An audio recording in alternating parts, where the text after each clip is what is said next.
అంకితభావంతో విధి నిర్వహణ చేస్తున్న ఒక పోలీస్ అధికారి, ఎంతో భవిష్యత్తు ఉన్న వ్యక్తి అకస్మాత్తుగా రోడ్డు ప్రమాదంలో ప్రాణాలు కోల్పోవడం పట్ల పోలీస్ వర్గాల్లో స్థానికంగా తీవ్ర విషాదం నెలకొంది.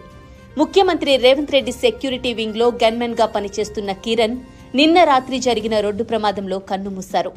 2009 బ్యాచ్ పోలీస్ కానిస్టేబుల్ శాఖలో చేరిన కిరణ్ తన విధి నిర్వహణలో ఎంతో సమర్థతను ప్రదర్శించారు.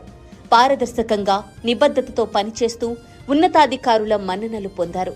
ముఖ్యంగా కీలక పదవుల్లో ఉన్న ప్రజాప్రతినిధుల వద్ద గన్మెన్ గా పనిచేసి తన బాధ్యతలను ఎంతో సమర్థవంతంగా నిర్వర్తించారు. మాజీ deputy speaker, Medak MLA Padma Devender Reddy వద్ద గన్మెన్ గా కూడా పనిచేశారు. ఇక ఆ తర్వాత మాజీ మంత్రి మల్లారెడ్డి సెక్యూరిటీ టీంలో కీలక బాధ్యతలు నిర్వహించారు. సిద్దిపేట సమీపంలోని ఒక మారుమూల గ్రామానికి చెందిన కిరణ్ ఉన్నత చదువుల కోసం సిద్దిపేటలోని వైపీఆర్ డిగ్రీ కళాశాలను ఎంచుకున్నారు. అక్కడే తన గ్రాడ్యుయేషన్ పూర్తి చేసుకున్న ఆయన పోలీస్ శాఖలో ప్రవేశించి సమాజానికి సేవ చేయాలనే లక్ష్యంతో అడుగు ముందుకు వేశారు. ఆయన అనుచరులు, తోటి బ్యాచ్మేట్లు గుర్తు చేసుకుంటున్నట్లుగా కిరణ్ అందరితో ఎంతో ఆప్యాయంగా ఉండేవారు.